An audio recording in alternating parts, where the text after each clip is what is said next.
Very familiar feel. Behind the 8 ball in World Cup qualifying, Bruce Arena, the winningest coach in program history, is now back in charge after the dismissal of Jurgen Klinsmann. And Arena has really flung the door wide open. Captain Michael Bradley leads a group of players hoping to make the most of this new opportunity. Glad to have you with us here from Qualcomm Stadium in San Diego for the first game of Bruce Arena's second tenure in charge of the U.S. men's national team. Casey Keller, Hercules Gomez, Sebastian Salazar here with you. Katie Witham as well, our on-site reporter, Taylor Twellman and Ian Dark. We will hear from them in just a moment. Guys, I think there's almost a million ways you could start parsing this game apart. You got new players, you got new positions for some guys, and you got some new formations.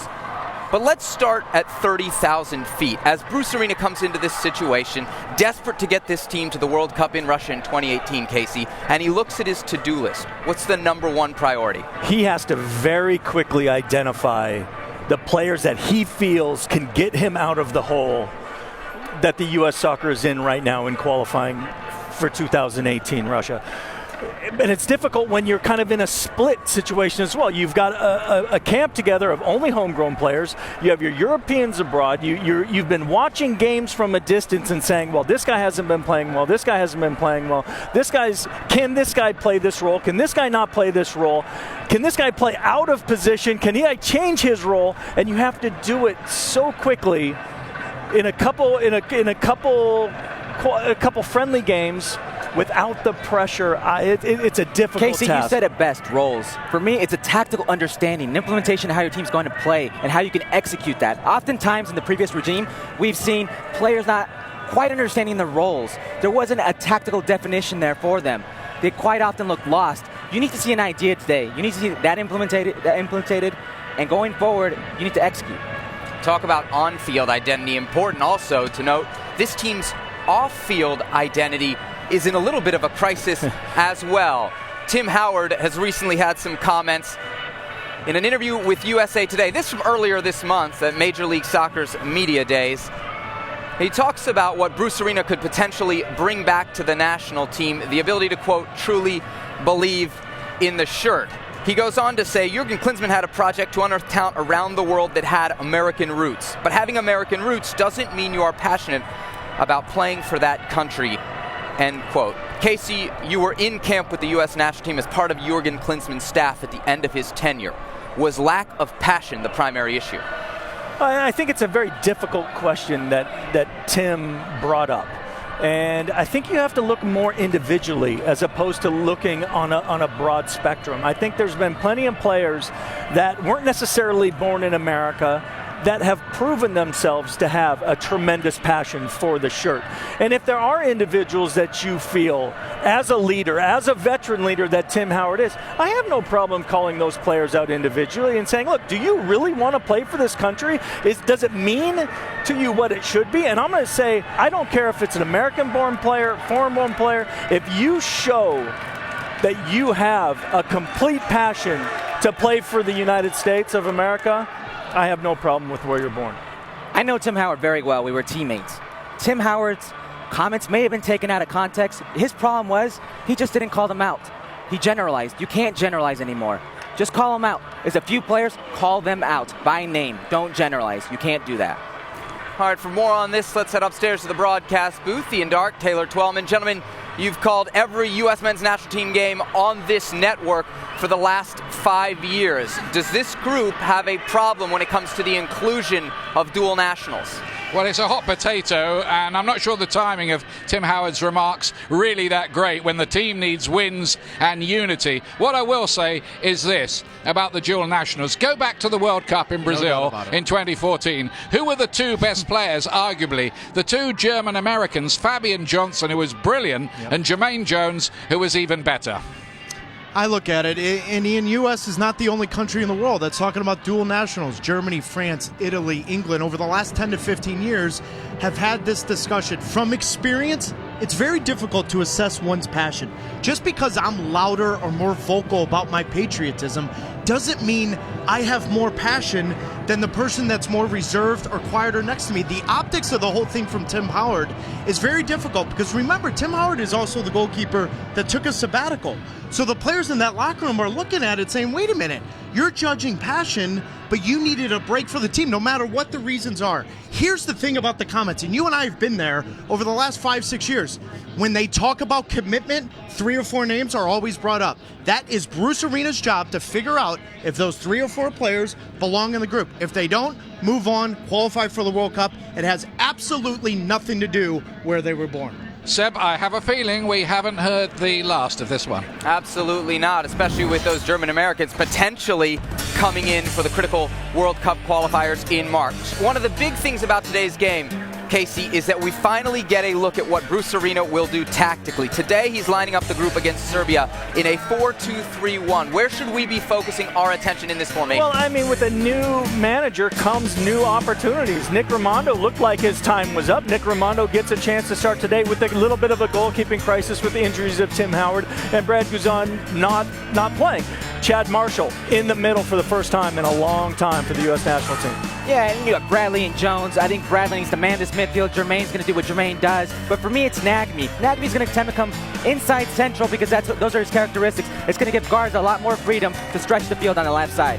And then we're kind of looking then at this identity of this team under this formation. I think Bruce is very clear that he wants to see more pressure higher up the field, try to win the ball in good spots, and get out. Use the athleticism of the U.S. national team. We talk about the back line. Well, that defense in front starts at the front line. It's the way you pressure as a unit, cohesiveness, something we haven't seen lately from the U.S. men's national team. Josie Altidore set to make his 100th appearance for the U.S. men's national team. Let's go back up to the broadcast booth with Ian Dark and Taylor Twellman. Gentlemen, what do you make of the 4-2-3-1? And as Bruce Arenas promised us yesterday, what we see today will be very similar to what we will see come March. Well, it will be in formation, but I think there might be 1 or 2 names with the Europeans who are not here will be back in the starting lineup.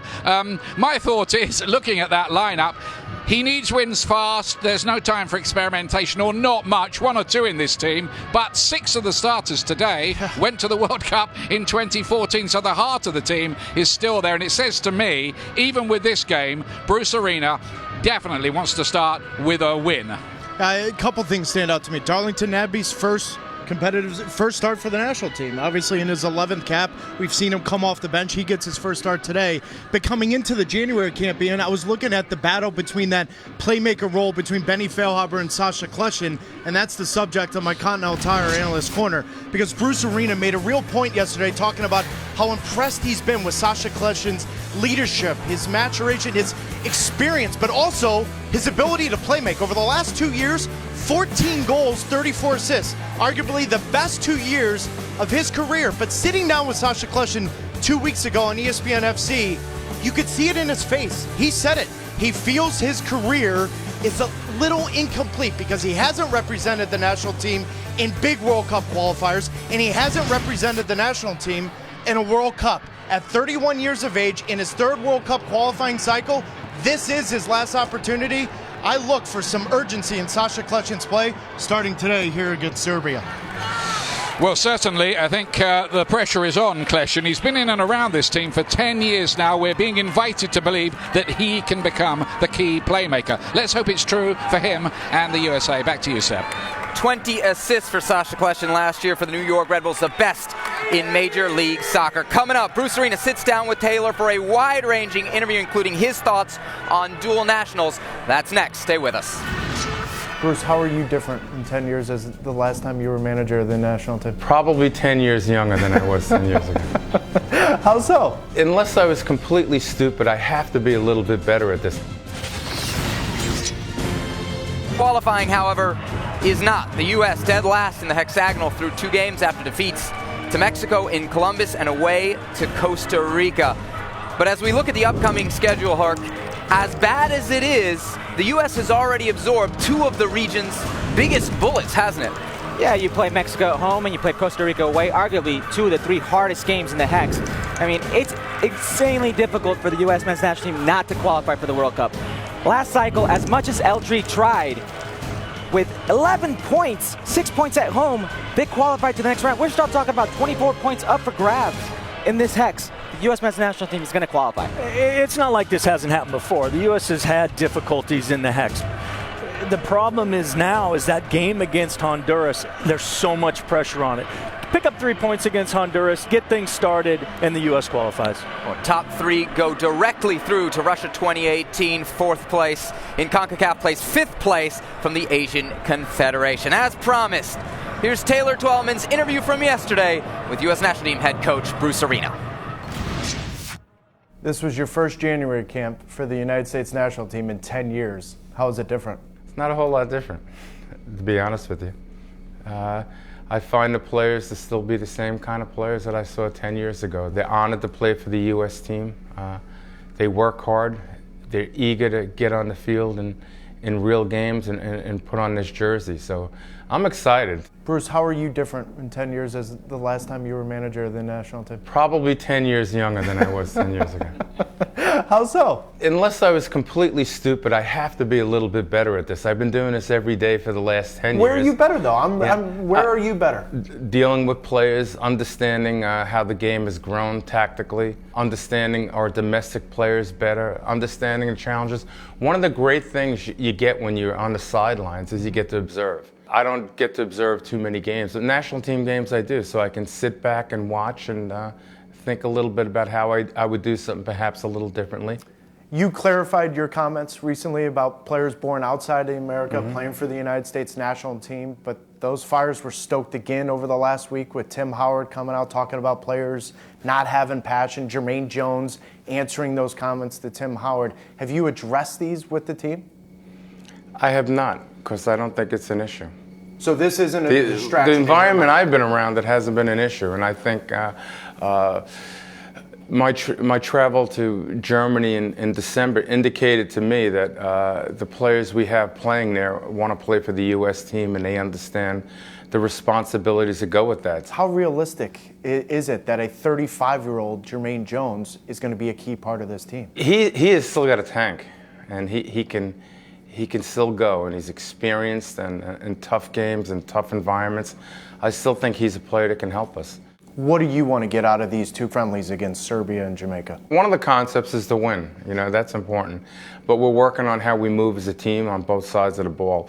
The games in November were not good defensively, so we're really being very critical of our players about their movements and how we pressure the ball, how we move as a unit. In the attack, just being more aggressive. Do you have your starting 11 for the March qualifier against Honduras right now? Not right now. How many spots are open? There are a number of spots open. Injuries become a factor. Players form. You don't know how they start in Major League Soccer. We don't know how the players abroad are progressing with their club teams. I'm dealing with approximately 40 players, and we probably will bring in around 26 players in March and, go from there. In your observation, is CONCACAF better than it was 10 years ago? CONCACAF is better because there are better teams besides just Costa Rica and Mexico now. The 5 teams we have to play in the Hex are difficult. The environments are different. The players in those countries are now play everywhere. They're more experienced. They bring that experience back to their national teams and make those teams better. 10 years ago, almost every Mexican player played domestically. Now almost all of them play in Europe. Will the United States qualify for the World Cup? Yeah, that's why I'm here. We're going to qualify. I'm working on my Russian right now. All right, there we have it, Taylor. Bruce Arena downplaying any potential dual national controversy within his locker room. Anything else from your sit-down stand out to you? A couple things, Sebastian. First and foremost, I've done these interviews a couple times in January camps. And now when you ask coaches who impressed you, who stood out in camp, they'll always list 7, 8, 9 players, but always keep in mind who's the first name. Immediately, he said Jordan Morris. Very impressed with his athletic ability, very impressed with his soccer IQ. He thinks he could have a big impact in World Cup qualifying. And secondly, some newsworthy, Clint Dempsey was cleared to train with the Seattle Sounders over the past couple of days. I asked Bruce Arena, will Clint Dempsey be a part of those March qualifiers? He said absolutely not. He needs to take his health first and foremost, get games under his belt with Seattle. They'll address it in the summer, but for those March qualifiers, there will be no Clint Dempsey.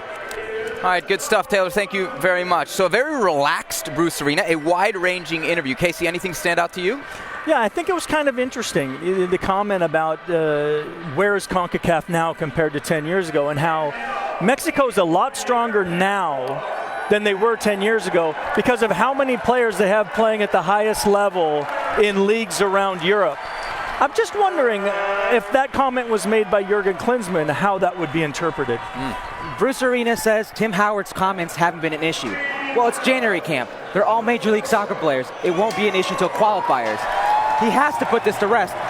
Out of context or not, you have Tim Howard, Bruce Arena, Landon Donovan, Abby Wambach, all with strong dual national team comments. Taken out of context or not, you have to put this to rest. It is the first game of Bruce Arena's second tenure in charge of the U.S. men's national team. We get our first look at his starting 11 when we return to San Diego. Lineups and kickoff coming up. Stay with us. A massive year for the U.S. men's national team. A complicated World Cup qualifying schedule awaits come March. But first things first, a friendly against Serbia. And our first glimpse at the new look Stars and Stripes under Bruce Arena. Let's go upstairs, see Ian Dark. Thank you very much indeed, Seb. 19 years it is since Bruce Arena first took charge of the USA. This is kind of a comeback concert. He's the oldest coach to take charge of the USA since John Ward in 1952. An older and wiser Bruce Arena. Well, the last time he was in charge in his first World Cup, he took the US to the quarterfinals in a famous campaign, Taylor. Yeah, and that was a big part of the growth of the game, obviously, here for Major League Soccer. But this is a different type of job, Ian. This is 17 months before the World Cup. He's got to get immediate results, which is why a big part of this starting lineup, you're seeing so many of the experienced players. We have to hit the ground running. That's what Bruce Arena has said. Big trouble in those first two games of the Hex, losing at home to Mexico in the last minute by 2-1, and then the heaviest World Cup qualifying defeat since 1980 as the USA crashed 4-0 in Costa Rica. There's the captain, Michael Bradley, who says, we have slipped up, we know this is an urgent situation, and we will respond to it. The fans still believe. Sasha Klestjan, who's impressed greatly during the January camp by all accounts from the coach and might have a very big role going forward. Josie Altidore going through the picture there, winning his 100th cap today. Only 17 players in history have done that, so congratulations to him.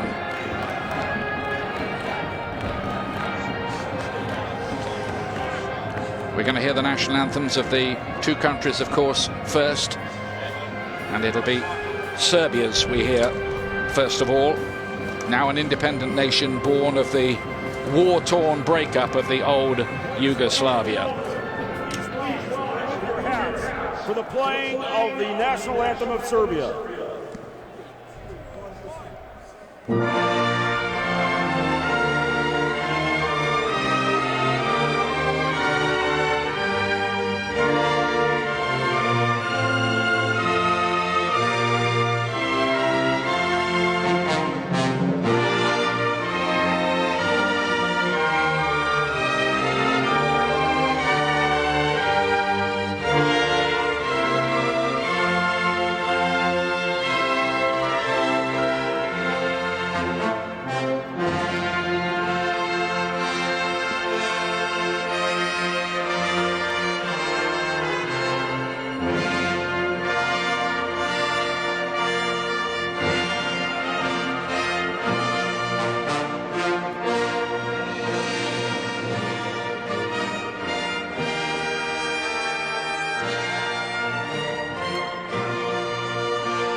Grade 71 degrees here in San Diego. Please remain standing and welcome Joseph Silva to the field to sing the Star-Spangled Banner.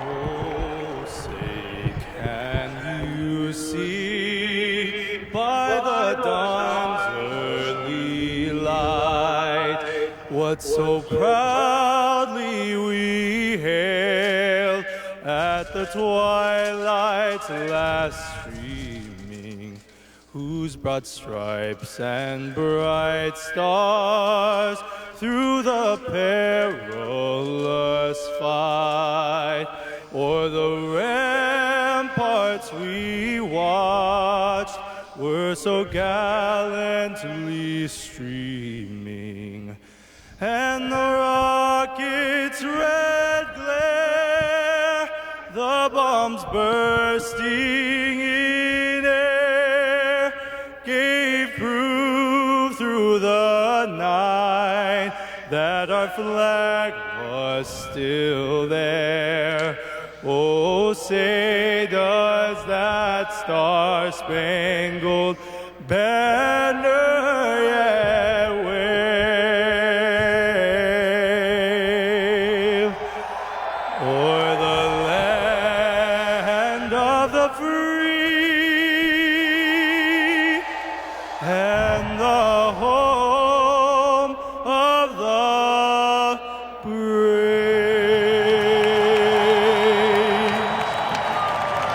And all the focus today is on Bruce Arena. 130 games in charge in his first 8-year spell. Here comes number 131, and he arrives really as a fireman, looking to sort out the problems that the USA have in this group. No points and bottom of the group. Never has there been a start like that in the Hex. 8 games to get it right. Here's the USA tactical lineup then today. 4-2-3-1. Only Bradley, Jones and Altidore winning his 100th cap, survivors from Jurgen Klinsmann's last game, that 4-0 defeat against Costa Rica. In 2 key positions for Bruce Arena that he wants to have a long look at today. Garza and Zuzi, his fullback positions, he thinks they need to improve going into that game in March. But then also keep an eye on Nagbe Bedoya. They may tuck inside and allow Jermaine Jones to push forward and Michael Bradley to drop in deep with Marshall and Birnbaum to deliver possession and push Sasha Kleshin as high up the field as he can. Serbia going very well in their World Cup group. They've got a bit of an experimental side out here today, though. There's the coach, Slavoljub Muslin, in his 17th job as a coach. Very experienced, but doing a very good job. This is the team they've got out. 6 of the players are making their debuts here, but quite a few of them are useful, particularly the goalkeeper, Manoj Lovic. He's only 20, from Red Star Belgrade. They say he will soon be Serbia's number 1. And watch for number 10, Palocevic, who is a very fine playmaker. So we will see what these players have. They've come through 9 time zones on a 4-day whistle-stop tour to be here.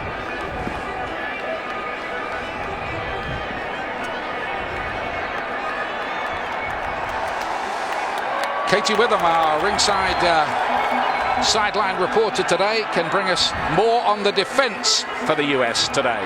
Well, Ian, 2 main talking points coming into this January camp were the number of veterans Bruce Arena chose to bring in and the questions concerning the back line. Those storylines recently merged as Graham Zusi tries to navigate his way to becoming a right back. He told me yesterday he's relied heavily on conversations with longtime veteran DeMarcus Beasley, and it's been what Beasley sees both in training and in the film room, and the advice that he's given Zusi that's proved to be invaluable. Keep in mind, this is not the first time Bruce Arena has converted a player to an outside back. He did it in 2002 with Tony Santa and then with Chris Albright in 2006.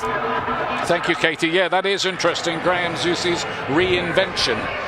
Already something to write home about for Bruce Arena. He hopes there's a lot more before this World Cup qualifying campaign is done. Serbia, this rather experimental Serbian side, wearing the all-red outfit, getting us underway here. They're going to play, we are told, basically a 4-3-3, though that might become 4-5-1. That's Jovanic wearing the number 18, play with the floppy hair. Scored a few goals. All these players, bar one, play in the Serbian Super League. can't use their first choice players because this is not a FIFA international date and their clubs require them to play in England, Germany and around most of Europe. They've got some good ones too. These players that out here today, though, the USA are facing, will be looking to make an impression and force their way in to their championship side.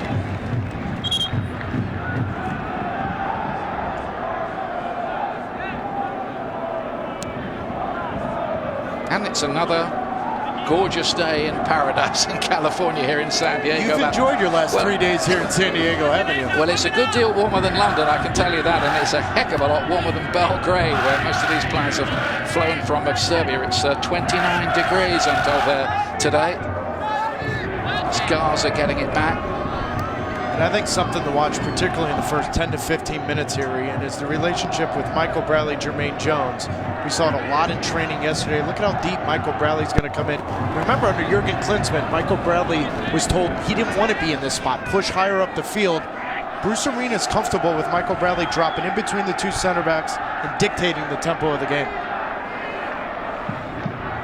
This is Chad Marshall of Seattle Sounders, back in the team for the first time in 7 years. He was delighted, though surprised, to get the call. There are places up for grabs in defence, there's no question about that. Bradley looking to play this one forward towards Bedoya, one of those who was at the World Cup and played a prominent role in Brazil.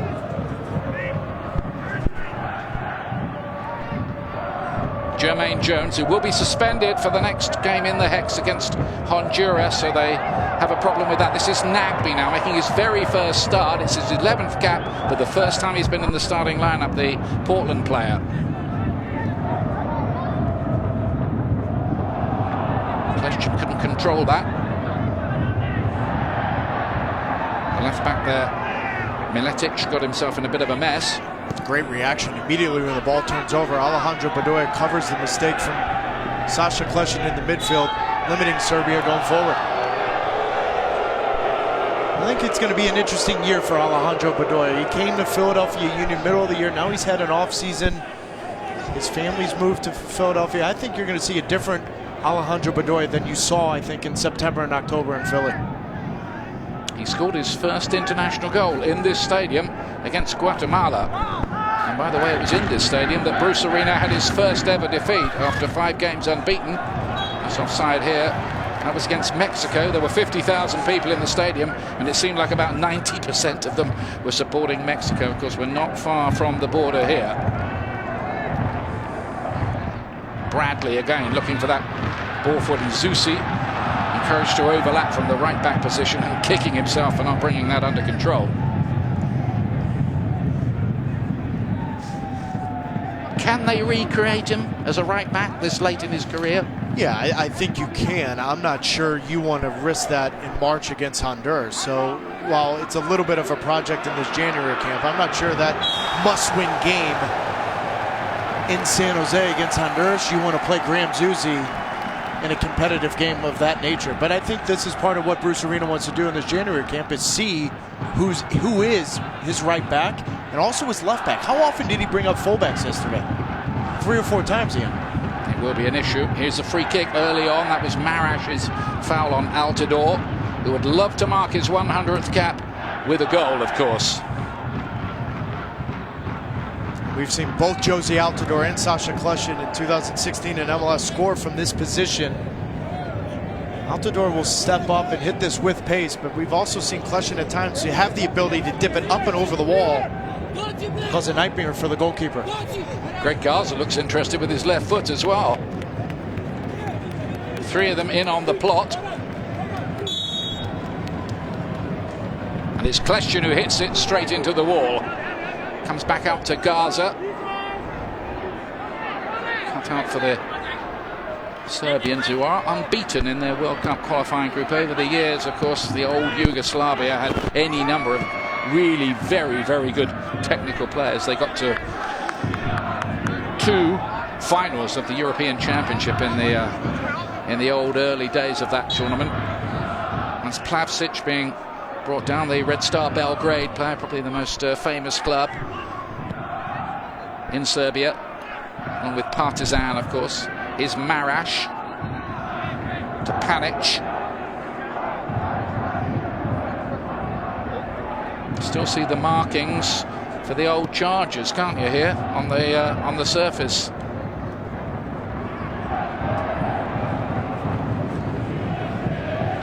Here's Altidore, and giving him a pretty robust treatment early on here. They've obviously been told about him.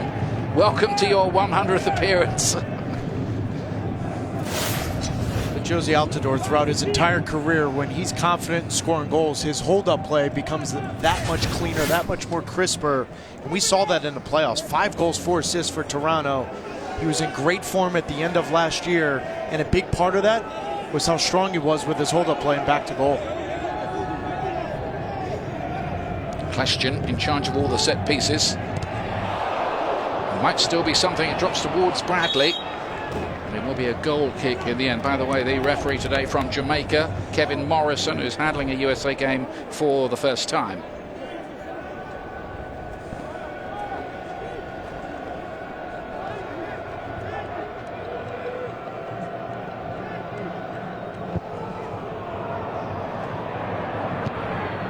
Kick wasn't too good.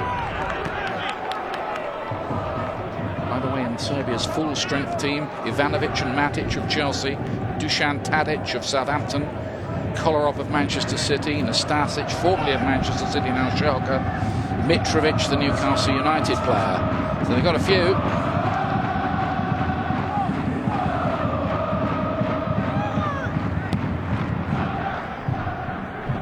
Towards Gobelic. It's the lone striker Altidore here. Now Bedoya. Bradley. This team of necessity, all Major League Soccer players.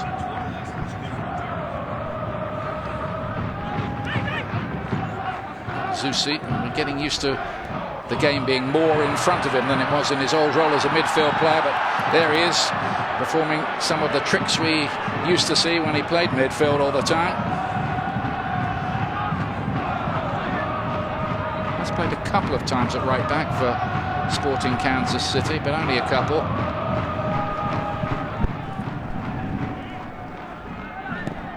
Kleshchin again.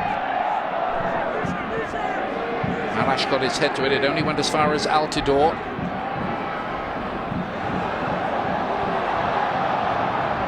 Nagby couldn't quite latch onto it. Altidore's got it back again. Looks pretty fired up. Finished the season very strongly for Toronto. He's bound to be a huge player for the USA going forward in this hex. They need him to be firing. Nagby fell out with Jurgen Klinsmann towards the end of Klinsmann's reign. Nagby getting another chance here. Good tracking back by Plavsic. Here he is again, the player they call the Atomic Ant. They've messed this up, Serbia, and it's come out here to Bedoya. His cross towards the back post didn't quite have enough on it for Altidore, who was in space. Well, and there were big questions today of what we would see different from the United States under Bruce Arena. And in the first 10 minutes, you're already seeing, look at how high up Darlington Nagby, Sacha Kleshchin, Alejandro Bedoya are pressuring Serbia and that back four trying to come through the midfield, causing immediate turnover and then winning possession and switching fields. That's been a big part of the 10 minutes here.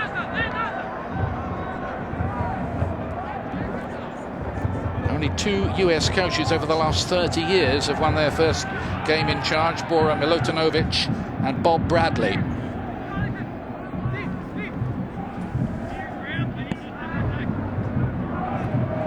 Kleshchin.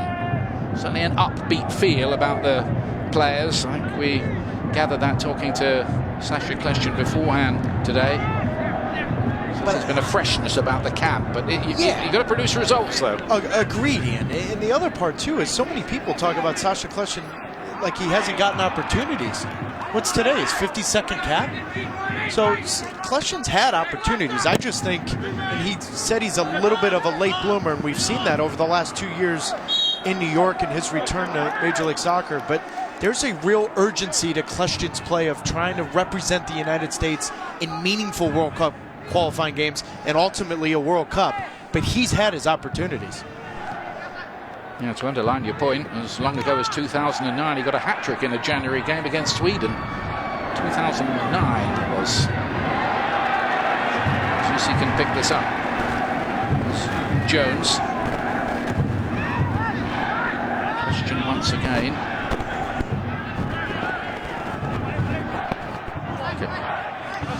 Let's hear a bit more about Sasha Kleshchin, because he is under the spotlight with Katie. Ian, I thought it was interesting. Sasha Kleshchin said after he got the phone call from Bruce that he'd be coming into camp, he said he's never trained as hard. He told me it was a combination of losing those last 2 U.S. games and losing with the Red Bulls against Montreal. It lit a fire under him.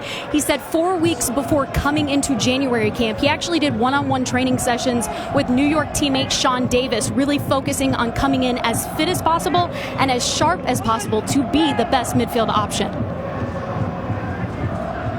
Difficult set piece here, Ian, for Serbia, because in Nick Rimondo's eyes is that sun right over the top of this stadium. Could be a huge factor with this ball coming in. Yeah, we saw that in training yesterday. It's a lovely ball in as well, played by the playmaker Palosevic. Now then, well, Jovanic goes down there in the penalty area and has a look up. It was inside the box, that. I think Jovanic gets a touch right here before Graham Zusi. No chance. If anything, it's a yellow for simulation. That's messed up by Gomojic. Yeah, I agree with you. There didn't seem to be any contact at all. He was looking for that, no question about it.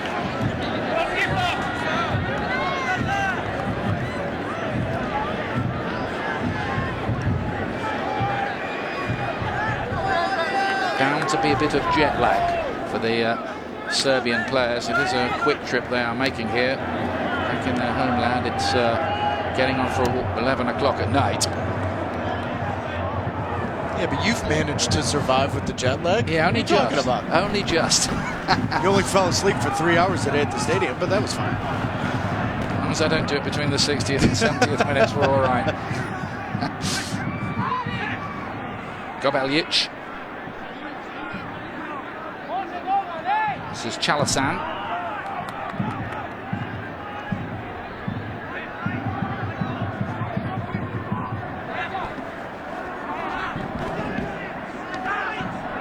Miletic. Plavsic. The flag had gone up for offside. And I came into today wanting to watch this 21-year-old midfield Plavsic, because with Graham Zusi playing it right back, he started twice there for Sporting Kansas City last year, but now you're looking at dealing with a guy, and you look at the offside line, good call from the assistant referee. But Plavsic's movement could be a real headache for Graham Zusi as he's trying to get comfortable in that position off the right shoulder of Steve Birnbaum. He plays for the team who are top of the league during the midwinter break. Going into that break, Red Star Belgrade, the 1991 European champions they were.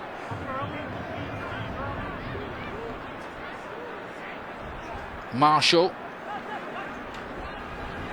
from the champions, Seattle Sounders, back to Bradley again. Will be aiming to play in his 3rd World Cup in Russia. Lots of places up for grabs, particularly in defence. Jermaine Jones. Kleshchin found a nice little pocket of space there, having to work in tight areas, keeps it alive. Here's Bradley. Now Bedoya, flag up. But see, that's an area there where I think Graham Zusi at right back could become an option. Michael Bradley's being put under pressure. Bedoya's pushed high up the field as he can. If Zusi can get wide to the touchline and maybe provide a little avenue to play the ball on his feet. Technically, he's a good player. We saw it in Brazil at the World Cup. We've heard it all throughout Peter Vermees and Sporting Kansas City within Major League Soccer. But I think there, Graham Zusi at times could be a little bit more of an option, of an outlet for Michael Bradley and the 2 center backs. Up again by Palosevic. He's clearly got a nice touch and delivery from set pieces. I think we've seen that already. Panic plays it across to Jokic. Serbia just beginning to find a little bit of rhythm. Here's Šipkovic. Palosevic with the head up. I mean, it's a little thing to watch today, but I saw it all day yesterday in training, is this notion from Bruce Arena that he wants his two center backs, Steve Birnbaum and Chad Marshall, to push high up the field immediately as possible. The problem for those two players is that's the exact opposite of what they do for Major League Soccer. DC United in Seattle, they want their center backs to sit in, defend, and then be comfortable so everything's in front of them. This is a little bit against the grain for both Chad Marshall and Steve Birnbaum early on. Yeah, that'll be interesting to watch whether they can make that little tactical tweak successfully. And the other aspect is against a high-quality opponent that has the pace to open that up. Ian, the higher up the field you move, the more space in behind, and that opens you up and leaves you a little vulnerable if you're not on the same page. If the opposition have got a speed merchant here who can get in behind, Gobelic can do that. He's the player who was fouled there, the number 11 for the Serbians. Serbia, a country slightly smaller geographically than South Carolina. Population 7 million. But they have produced a lot of good footballers over the years. Miletic, they're starting to play some pretty good stuff here. Marshall gets across to get that one out of harm's way. I think a lot of the work in this January camp will have been on improving the defensive work, being tighter, attacking the ball more. Bruce Arena made a point of saying it hasn't been good enough, the defending. Well, and immediately as Plavsic gets in behind and Miletic is overlapping, you see Graham Zusi and Alejandro Bedoya having words with each other. Zusi's long ball. You see the sun. The problem there for Altidore was trying to shield his eyes, and Nagbe was trying to get in behind as well.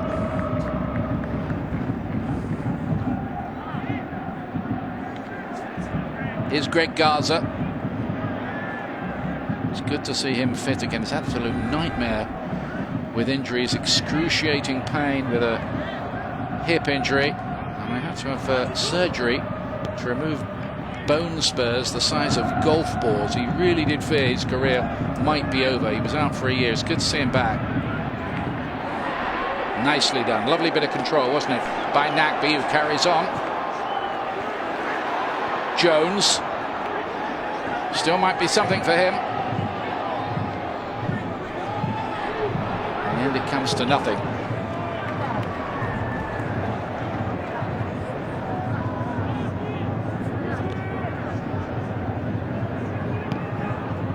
Questions was a good one out to do. Lovely little layoff. Jones! That was the best so far from the USA. Very good build-up. And pity about the finish not being on target. But it's a good look over 25 to 30 yards to play a ball forward. Good knockdown from Josie Altidore. And this is why I think you see Michael Bradley sit in front of the two center backs. It allows Jermaine Jones, and we saw it last year for the Colorado Rapids, he's comfortable going forward. He's comfortable in those spots, looking for knockdowns, looking for second balls, and finishing plays off. But a great ball forward from Sasha Kleshin, and an even better knockdown from Josie Altidore. It'll be a free kick. Yeah, I was talking to Bruce Arena about Jermaine Jones yesterday and saying, can he play in a World Cup in midfield at the age of 36? He said, yep, I think he can defy the rules. I think he can because he's that fit and strong. That would be a big plus for the US if that happens.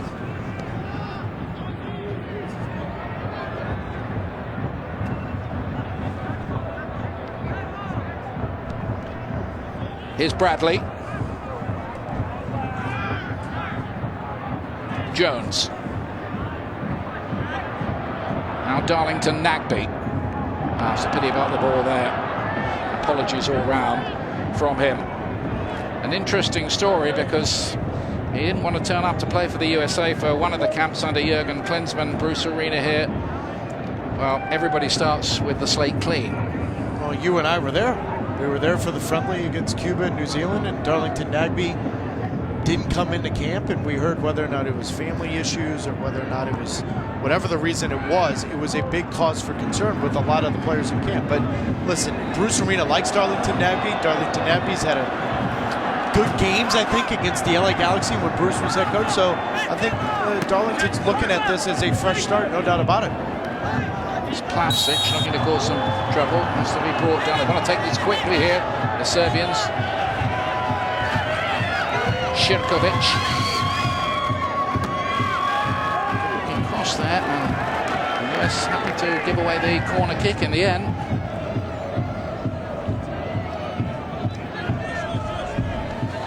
Slavoj Muslin, the coach of Serbia, saying yesterday this may be just a January friendly and an experimental side, but he wants a victory out of this.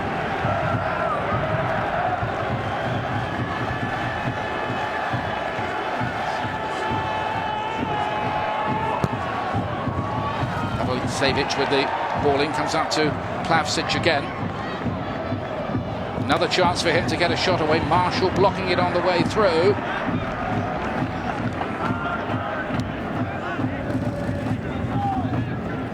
They only have 5 caps between them, these players playing today for Serbia. Add up the caps of the US team out there, 400.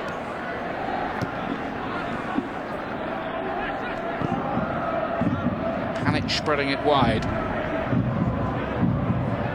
Jirkovic on the far side.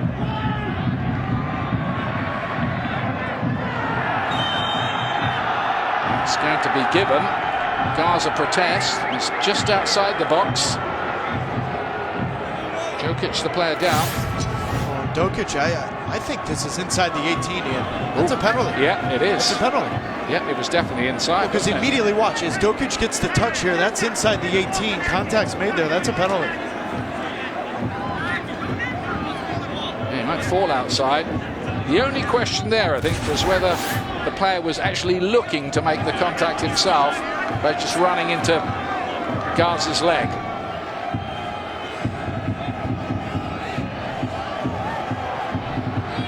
I think, really, the US have got away with one there. We saw Milosevic all day yesterday in these spots.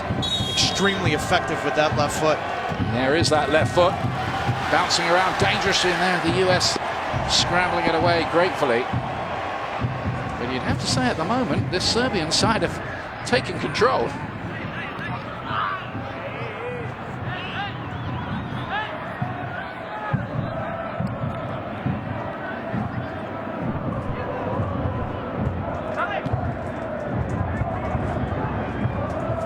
Jovanic.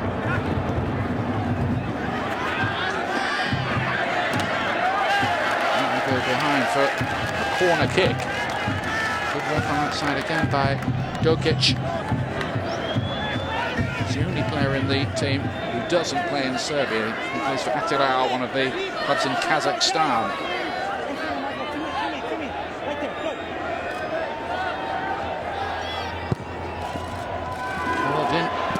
And the shot there from Panic was blocked. Desperate defending from the US. Some clever football from this Serbian side. Jovanic now playing some terrific stuff here, and that's a fantastic challenge by Marshall. And that's the kind of tenacious defending the new coach will appreciate. And the break is on here. Kleshin, can they keep this going? Altidore. Kleshin again. It's a super counter. Bedoya. Still something. Jermaine Jones right across the face of goal. And somehow the Serbians get it away with Nagbe waiting on the back post. Could have been a goal at either end. And a penalty too. Palasevic again. That's a clumsy challenge from Chad Marshall. Here we are 30 seconds beforehand. He comes over and covers Michael Bradley with a great tackle that starts the counter going the other way for the United States. But I go back, listen, this is why everyone talks about Darlington Nagbe in the next phase at the international level. How good of a turn is that in his own defensive third? Because now it opens up the game. It allows Sasha Kleshin going the other way. Jermaine Jones plays a great ball in the 6-yard box. But that play doesn't happen if Nagbe doesn't make that great turn in his own defensive third. It's a sweet counter from the US. Something there, but now they've got more defending to get again to do. And this time it's over the bar from the much involved Palasevic, who plays for Vojvodina, the club third in the Serbian league at the moment. He scored 8 goals from midfield this season, up in the top 6 scorers in the league.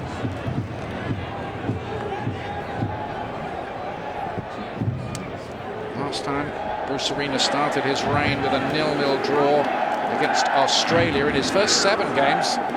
He beat Germany and Argentina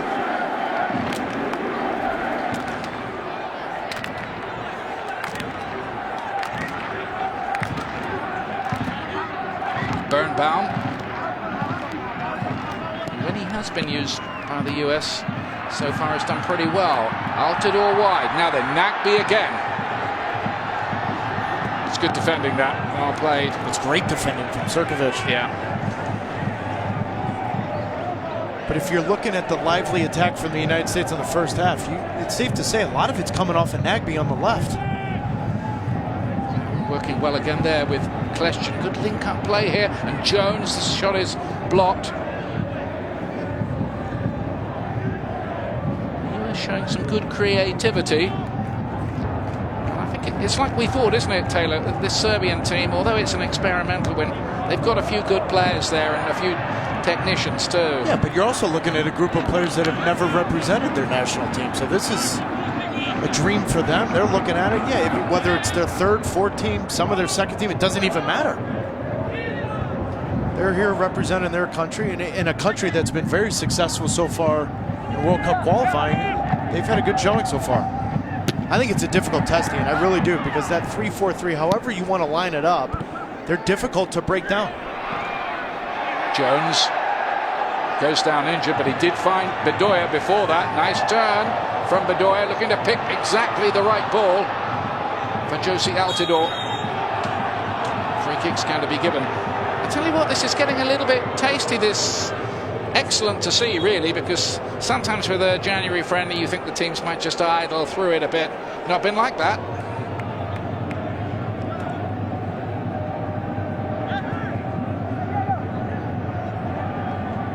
Altidore, by the way, has 37 goals in the 99 caps before this. In terms of minutes per goal, he's top of the list in history for the USA. 1 goal every 185 minutes, which is something, isn't it? It's more than something. It's quite a lot. It's an unbelievable goal-scoring record. But if you ask Josie, and I know he'll never say it publicly, there's a hole in that heart of his because he hasn't scored in a World Cup yet. After the last World Cup, he was injured after half an hour, never played again. Here's Nagbe, this time looking to bet one. Oh, it was a terrific effort. This is a bright performance from Darlington Nagbe of Portland Timbers. And in the offseason, he's been courted by Celtic in Scotland, and there's been talks about a lot of pressure on Darlington Nagbe this year to deliver. And Caleb Porter, his head coach in Portland, has said he's going to play him wide left. That's where he's been most effective. That's where he scored 9 goals for Portland a couple years back. 29 minutes in, he's been the most lively attacking player for the United States. The goalkeeper was on a wing and a prayer, wasn't he? Watching that one, just hoping it drifted wide. It did. Birnbaum with the header for the US. Miletic playing it back. Falashan across to Marash. It's one of the mid-table sides in Serbia. Jovanic. It's been lively.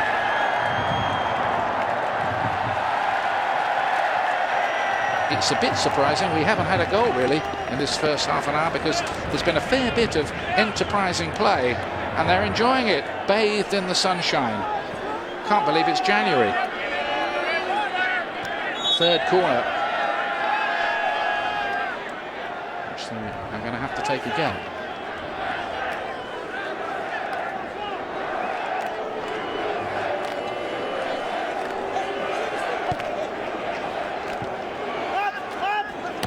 Halosevic, Bradley getting it away. Now the break's on again. Nagbe has been at the heart of most of the good stuff, as is Kleshchin from the USA. And look at the run here from Jermaine Jones, springing from midfield. Gets across away towards Altidore. It was Jokic who got ahead to it. Altidore again.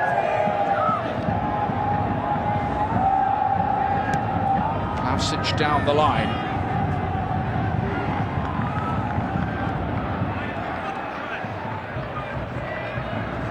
Serbia haven't got to a major tournament since 2010, much to their annoyance at that World Cup. They didn't get through the group stage, but they did beat Germany.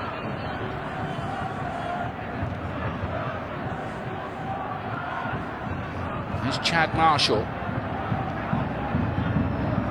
32 years of age now. In fact, there's nobody under 25 in this starting lineup. So not that experimental. Which goes against the January camp as a whole, Ian. But I can't remember a January camp in a non-World Cup year where there is this much pressure on a coaching staff and players to get it right quickly as possible. Which is why this game has got that little bit more edge. Good challenge by Marshall. Question to Nagby. Those two definitely pluses so far.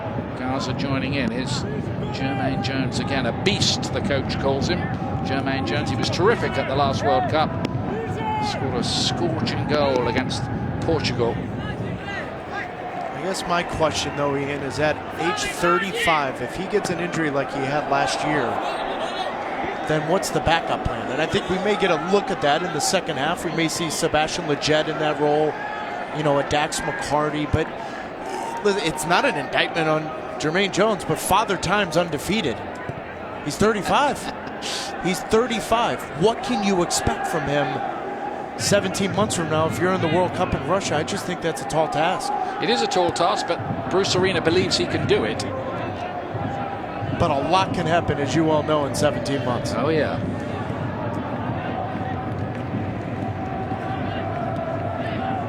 Milosevic looking for the 1-2 with Plavsic. Full of silky touches. Good player to watch, Alexander Palosevic. That midfield captaining this side today. He told us he'd be good, and he has been. Miletic helps it on. Well played by Zusi. He'd read that.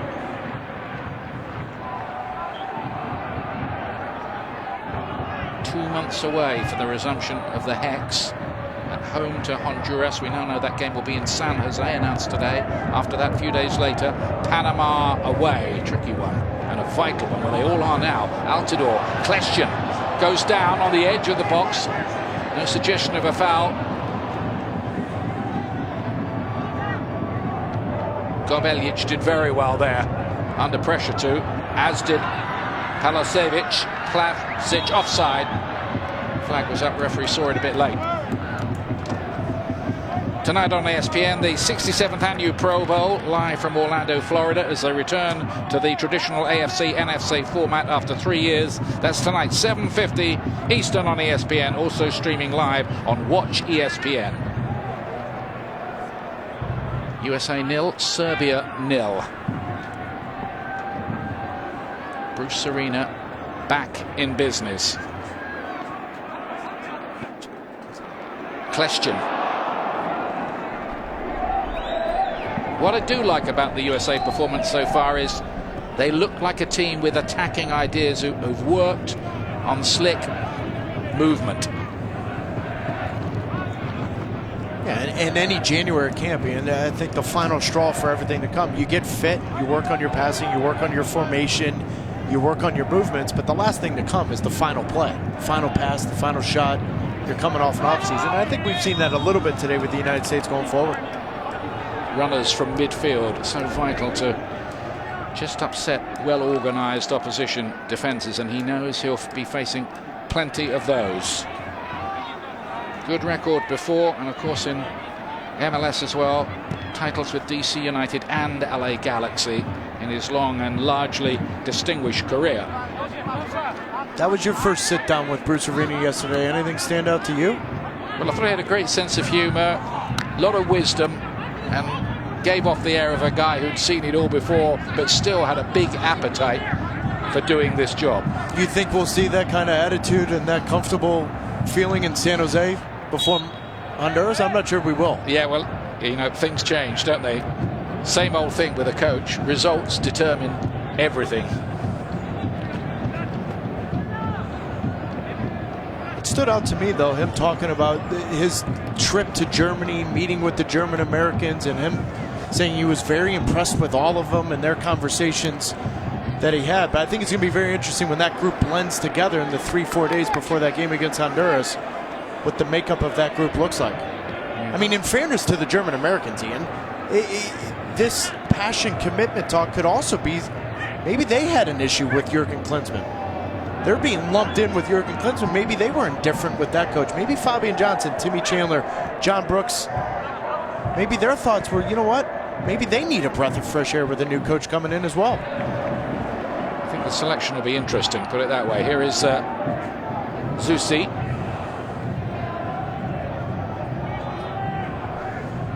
Jermaine Jones,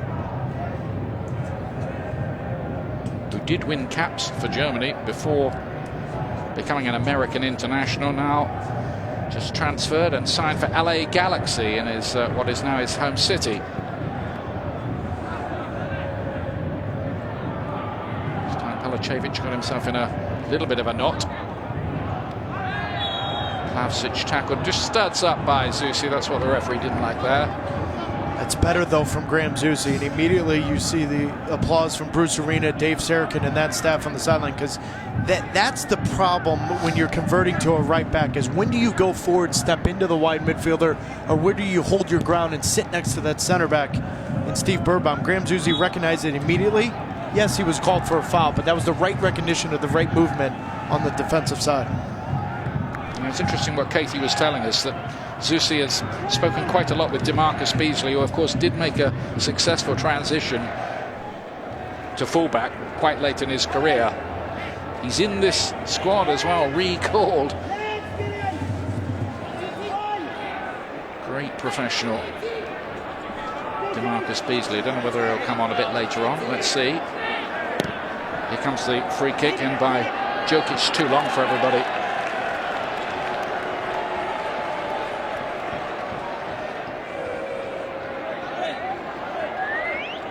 During his time away coaching the Galaxy, of course, he's been able to sit in his living room, watch the international matches and form his own ideas about what he might do if he ever got the chance to do it again. Well, that chance has come.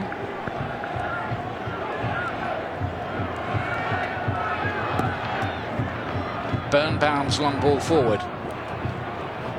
Jones again looking to make that run from midfield. Lovely ball, Nagbe here. Looking to bend one, and this time he's wide again.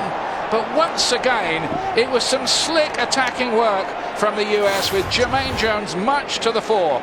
Well, Jermaine Jones is pushing high up the field underneath Josie Altidore, and I think Darlington Nagbe, while he cuts back to his right foot, and that was the right move, he picks up his head right now. Josie's in free. And immediately this ball goes wide. You see Josie get into Darlington Nagbe, but you love the run and recognition from Jermaine Jones going forward.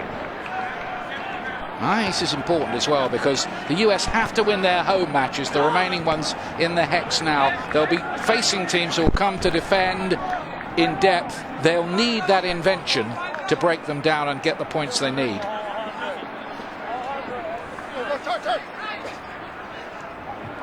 Come up by Miletic.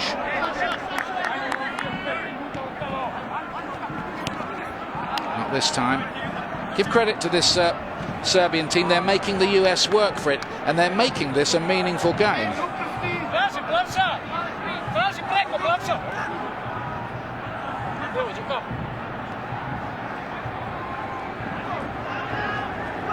Zusi again.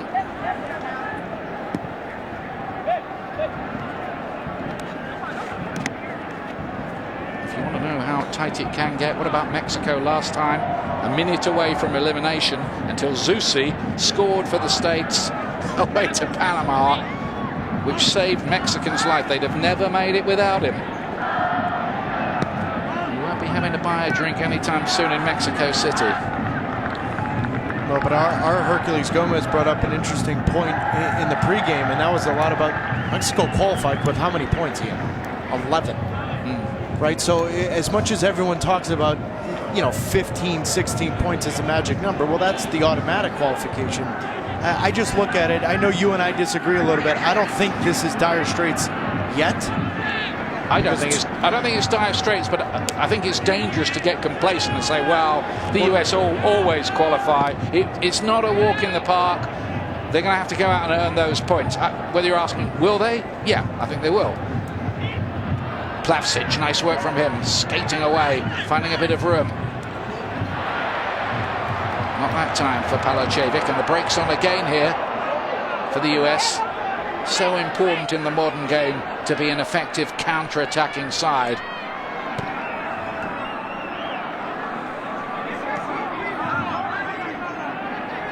But I think at home in World Cup qualifying, you don't want to rely on being a counter-attacking team against the likes of Honduras, Trinidad, Panama. And that's where I think the big topic of discussion is, where does Sasha Kleshin and Benny Feilhaber fit into this equation? And a Darlington Navy? Can you play those 4 or 5 players together at the same time and put pressure on the other teams?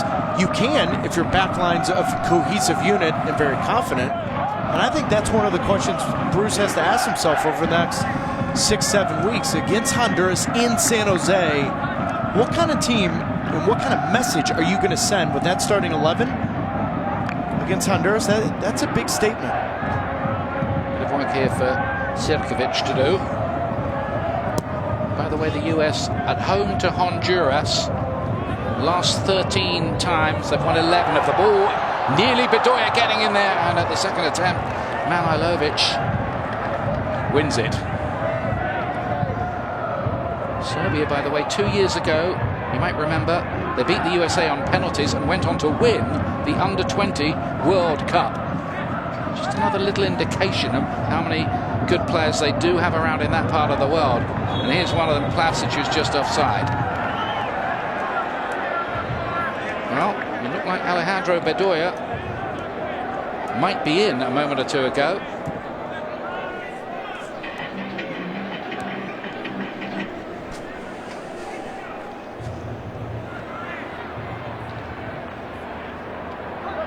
Altidore. He's got to 100 caps at the age of 27. Only Landon Donovan has done it at a younger age.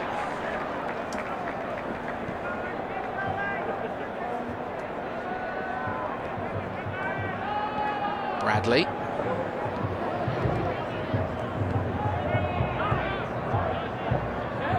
Here's Birnbaum. Winning only his 10th cap, the DC United defender. A year ago, he scored against Iceland in a January match. Iceland didn't have a bad year, as I recall. You haven't gotten over it, have you? You have really not gotten over Iceland, England, have you? I really have. You bring it up every time we're together. No, you bring it up every time. Well, that's because it's good fun. Yeah, of course it is. There's Dave Sarakan alongside Bruce Arena. He's got his Galaxy boys with him.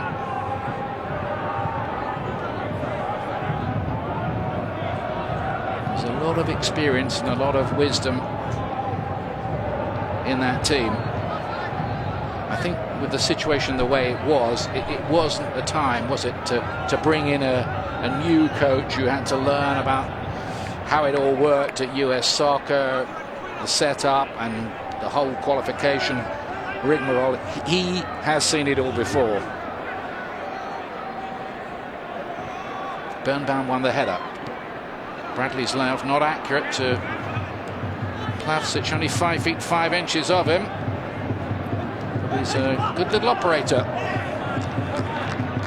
Like that name, the Atomic Ant.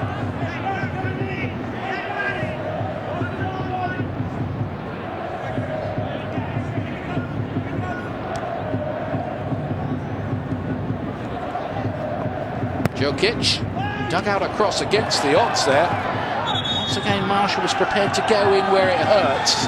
He's done that once or twice in this half. He's not the quickest defender, but he wants to win the ball, doesn't he? Yeah, but I've seen the United States today, particularly on set pieces, struggle with balls coming in. Chad Marshall, that's been his bread and butter since 2005 in Major League Soccer and with the national team.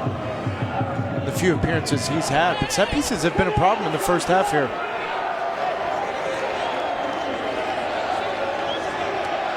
Palacevic with the corner. The referee just making it clear he's watching the pushing and shoving. There'll be a problem for a moment because Jovanic is down. Well, he's trying to come to drag Sasha Kleshin out from that near post, and he does exactly that.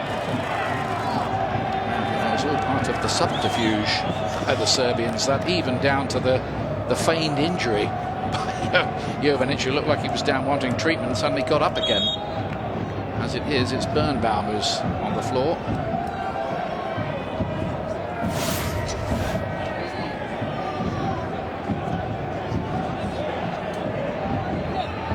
Came off Marash last, didn't it? By the look of it. When we get going again, it will be another corner. Taylor, your thoughts on this first half with Bruce Arena in charge again? A typical January camp game, Ian, where you're trying to get your fitness in, you're trying to get some kind of rhythm. They've struggled with the final ball, but I think we've seen a little bit from Jermaine Jones and Darlington Nagbe going forward. Kalacevic this time goes for the longer ball, bouncing around a bit dangerously in there. Comes out to Kobaljic, and that will be half-time. No goals, but quite a lot of enterprising football there in that first half. Josie Altidore on his 100th cap. Lively, certainly Darlington Nagbe.